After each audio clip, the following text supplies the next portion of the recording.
Nope. All right, guys, we're gonna train some back and hamstrings today. So it's primarily a hamstring day, but I'm gonna have a few back movements mixed in. So I'll bring you guys along for that. Quick update as to where I'm at right now. We are actually 16 weeks out from the Chicago Pro. You guys might not see this until I'm 15 weeks out. This will be the first official video of a prep series. So I wanna take you guys along. The wife's here with me, so she's gonna jump in on a few things. She's not gonna do everything with us, but she's gonna be floating. I'll be around. Yeah, she'll be around. She'll be floating in and out and helping me when I need it, moral support, cheering me on, all that fun stuff. So comment, like, subscribe. You guys know what to do. Let's go train. I had a girl at the time, but we split. Moved to LA cause I needed a lift. I got a fear of getting complacent. Too many friends with a talent that wasted. Feels like it bothers me more than it bothers them. How is that possible, homie? I hate it.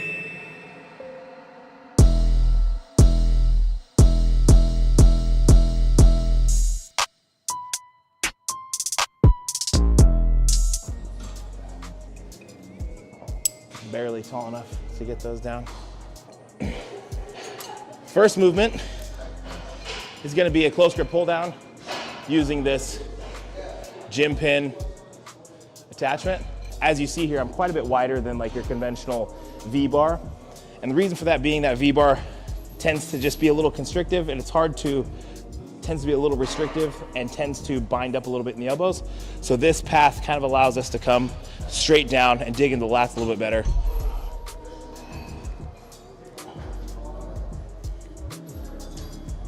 Notice as I'm doing these, I'm keeping the elbows tucked in and my hand positioning is almost at an underhand, opposed to flaring the elbows out and driving out like this where I'd be getting more of my upper back, my teres, rhomboids.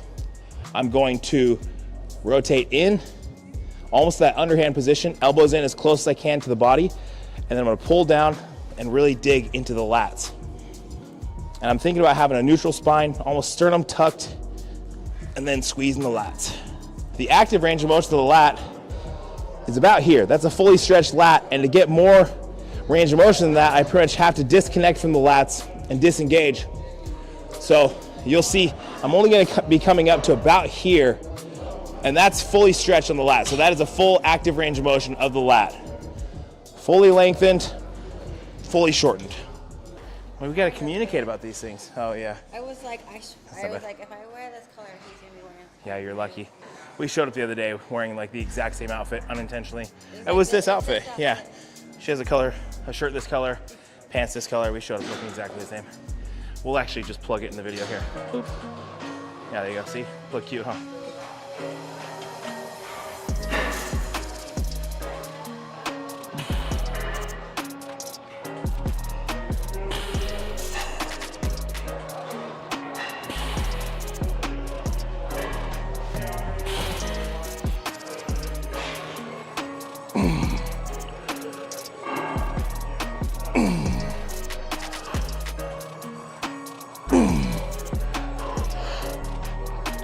Okay.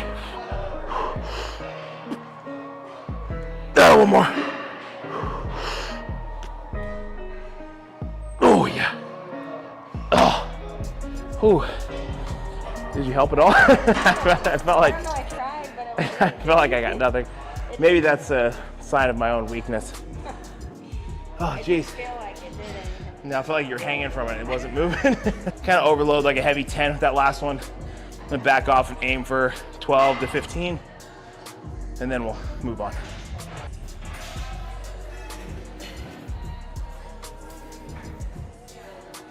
Good. There you go, all you. Good, let's get another.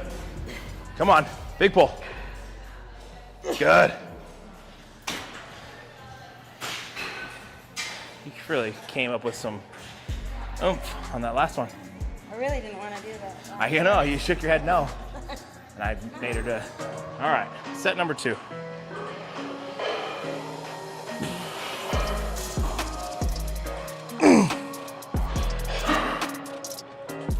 Two more.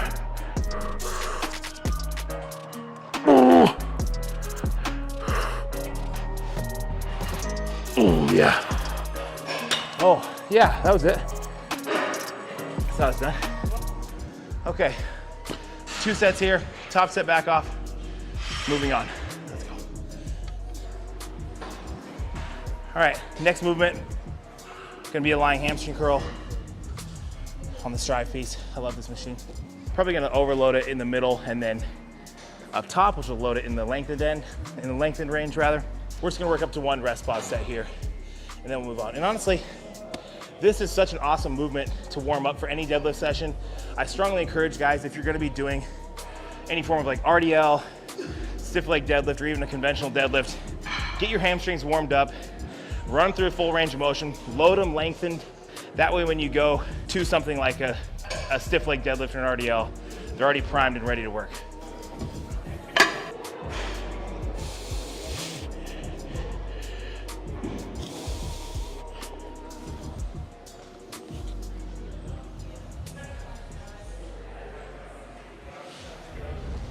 All you.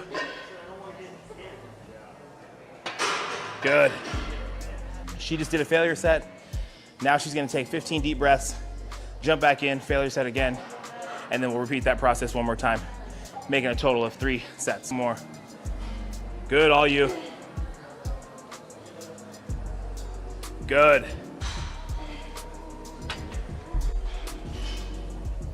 Good. Good. There we go. Beautiful. When we're doing this, this might seem like common sense, but these handles are here for a reason. And I say that because what I see a lot of is somebody do a hamstring curl and then let it pull them back. And they're like this, and they're drifting back, and then they're forward, and they're drifting back, and they're forward. What you need to do is use these handles, brace yourself in tight, and when you curl, you shouldn't move in the upper body. Most importantly, on the negative, it shouldn't be pulling you back. So this is here to keep you fixed to where all the range of motion is just in your hamstrings.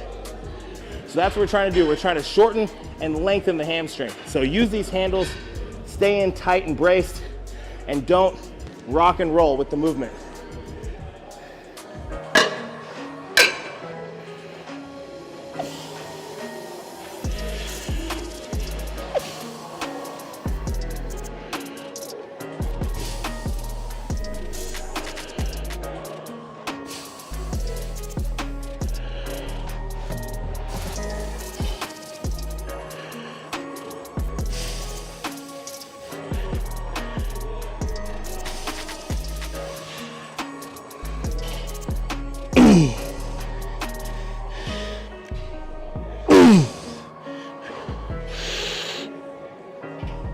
One more.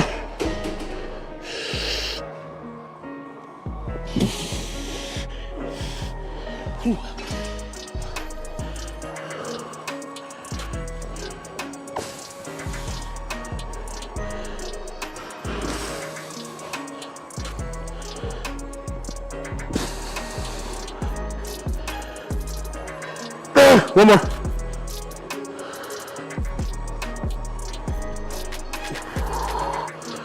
Oh.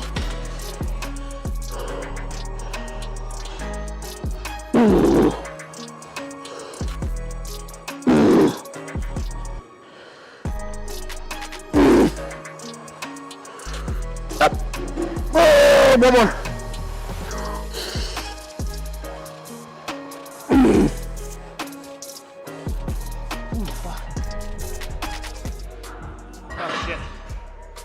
Good. Thank you. That's just one working set here. And typically if I'm just gonna do one set on something, I'll want to extend the set with some intensifier, whether that's a rest pause, in this case a rest pause, or a drop set, something along those lines. But either way, just one and done here. Now we're gonna move on. Let's just work together. Nope, we're gonna work together. Yep. Couples that lift together, stay together. Stay together, stay together. I'm gonna tell you my exact thought process. When you load 5 plates on the bar, you got 10 plates on each side, it's so much work to take all that stuff off. It's annoying, but if I include her, she helps me at the end. That way we can do it together. And that way there's not, 16 plates on the ground, only be 8 or 10.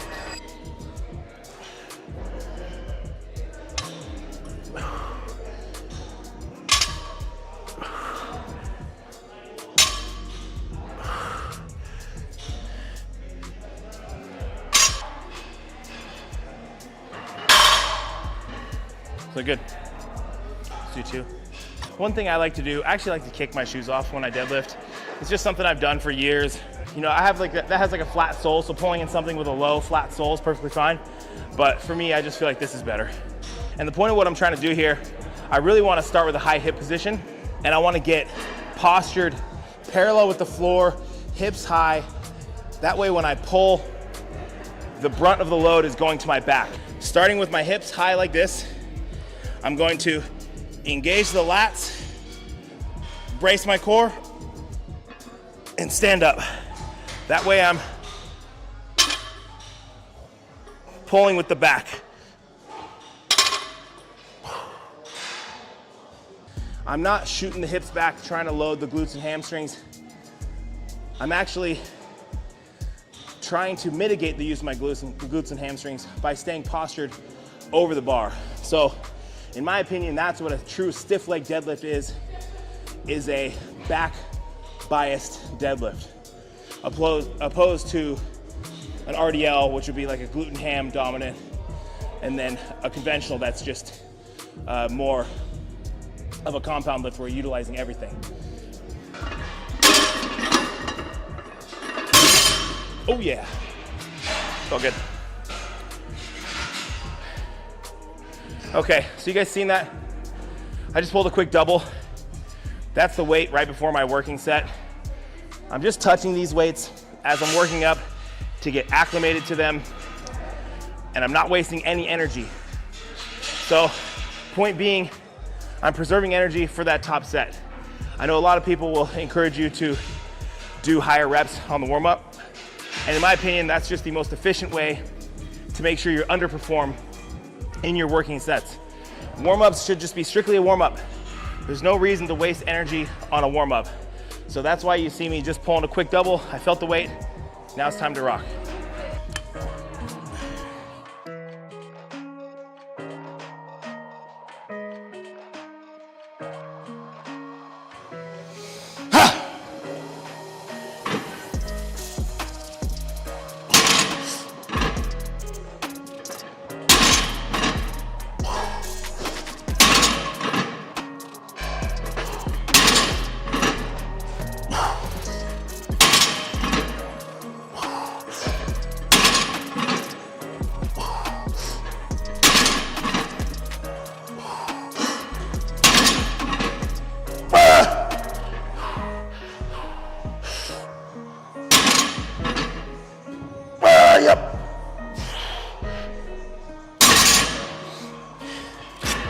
Fuck.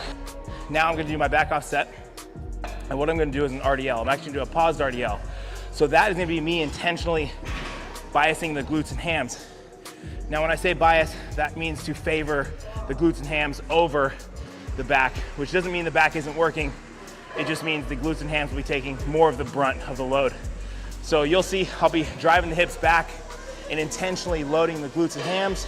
I'm gonna pause in the fully lengthened position, and then I'm gonna drive back up. So top set, stiff leg pull, and then I'm gonna do 2 back off sets with that paused RDL. There you go, you got another.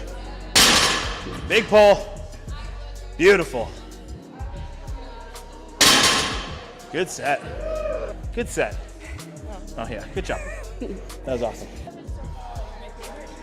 Sometimes you just need to disconnect a little bit, get some music in your ears, and that time is now.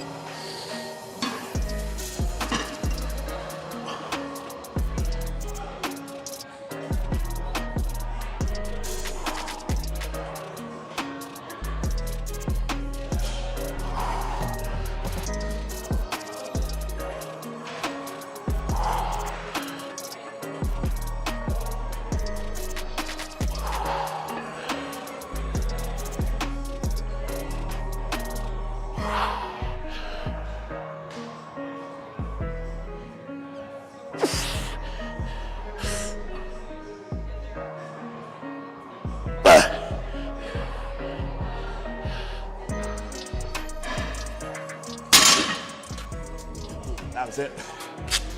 I knew something was off. I probably had another 10 reps that I could have done, but I forgot the clip on this side. So don't forget your clips and don't lose out on essential gains like I did. Now with these RDLs, the focus is very much on the eccentric. I want to push the hips back and really, really control the negative and load the glutes and hams precisely. Pause in the fully stretched position and then come back up.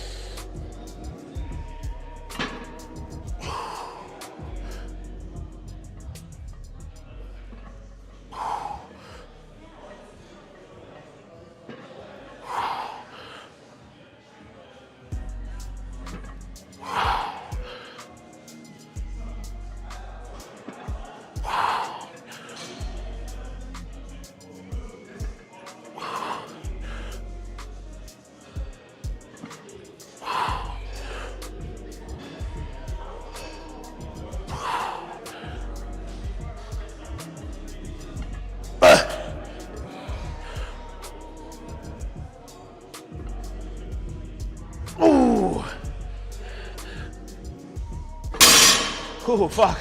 Those are tricky. When they go, they fucking go. You don't have much to call on. If your low back starts to round, that's a wrap. Fucking call it. When she goes, she goes. If you love her, you gotta let her go, right? When you unload the bar, put your shoes back on. This is risky business. Nailed it. This portion of her workout is over. She's gonna go finish her back workout. I'm gonna finish the rest of the hamstring stuff I have planned. So this is where we say goodbye. So ta-ta for now. To you, I say goodbye. Auf Wiedersehen. Yeah, Auf Wiedersehen. We're done with the deadlifts. Okay, now I'm locked in.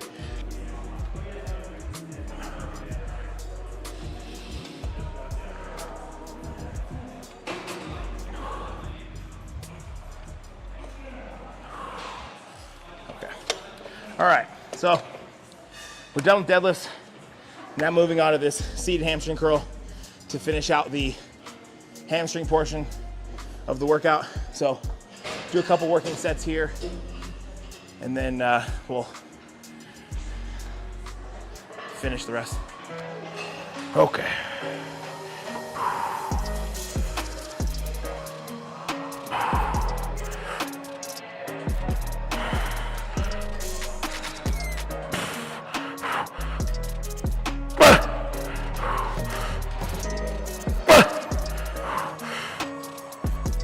Okay, 2 more. One more.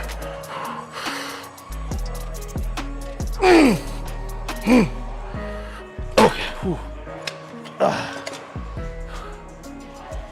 And do a back off set here.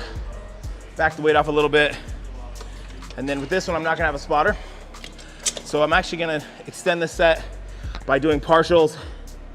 So what I'm gonna do is I'm gonna go to failure, and then I'm gonna take these partials all the way till I can barely move that pad an inch.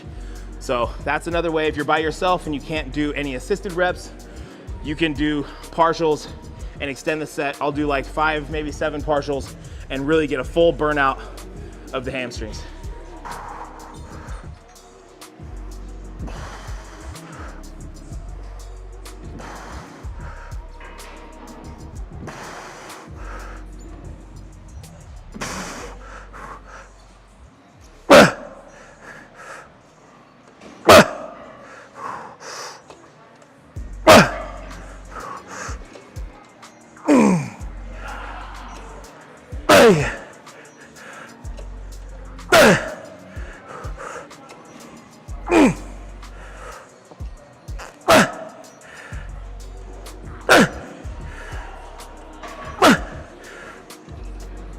Yeah.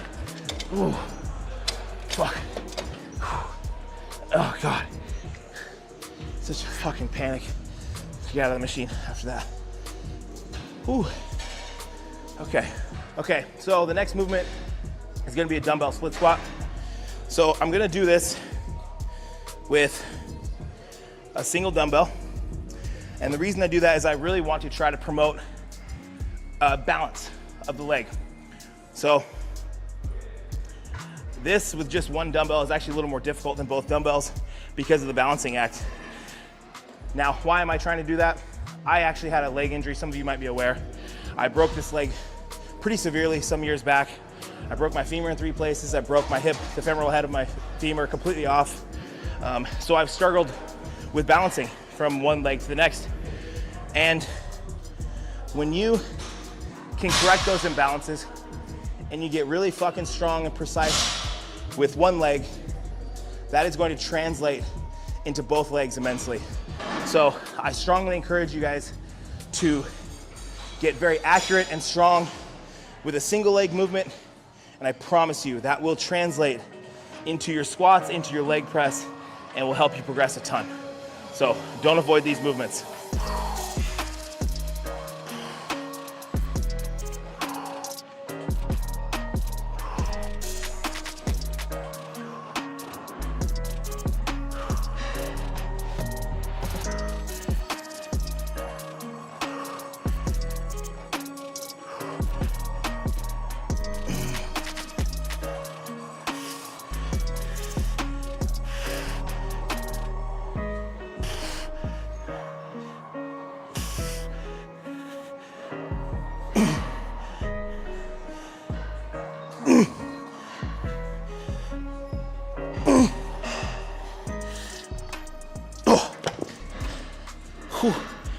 Dude, 2 working sets here. First set was to 20. Second set I made to 18. Just repeated the same weight. So 2 working sets per leg. Now we're gonna go finish off with the adductor machine, and that'll wrap things up for the day. So let's go.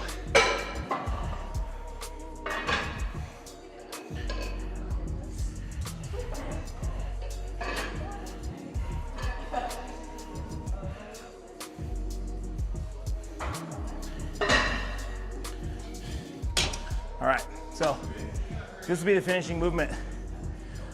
Gonna end with these adductors. Simple stuff. I just wanna do a nice controlled 3-second eccentric. I'm gonna pause in the stretch, drive a hard contraction, hold for a second in the contraction, and repeat.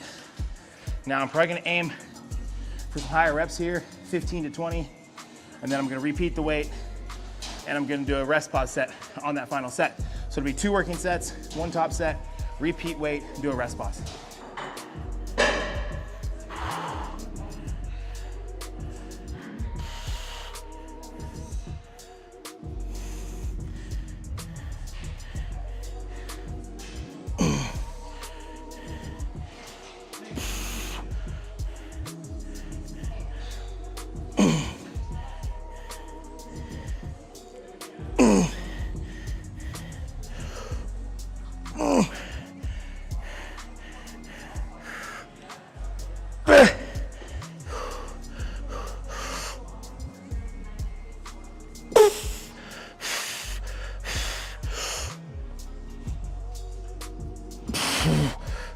Oh God.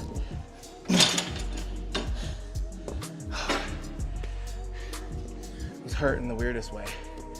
Like pain in your crotch. Doesn't feel great.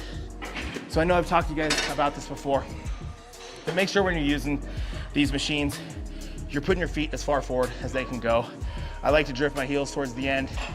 That way we're really isolating the adductors and you know, trying to handicap the rest of the leg. So it's one tip for these.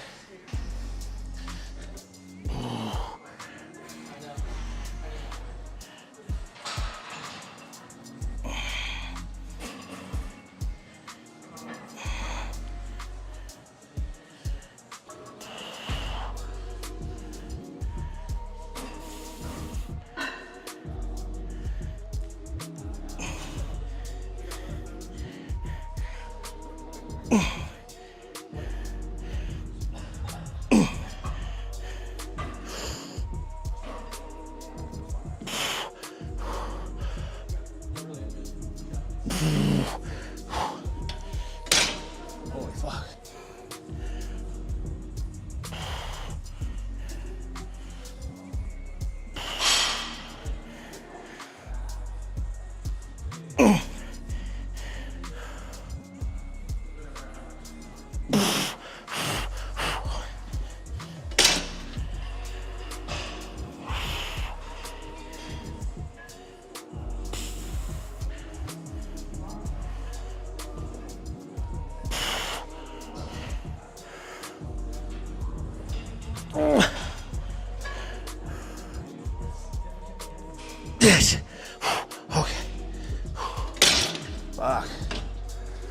Okay.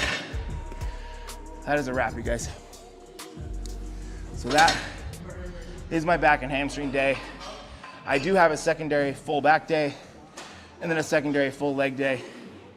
So I want to bring up my hamstrings and I want to bring up my back.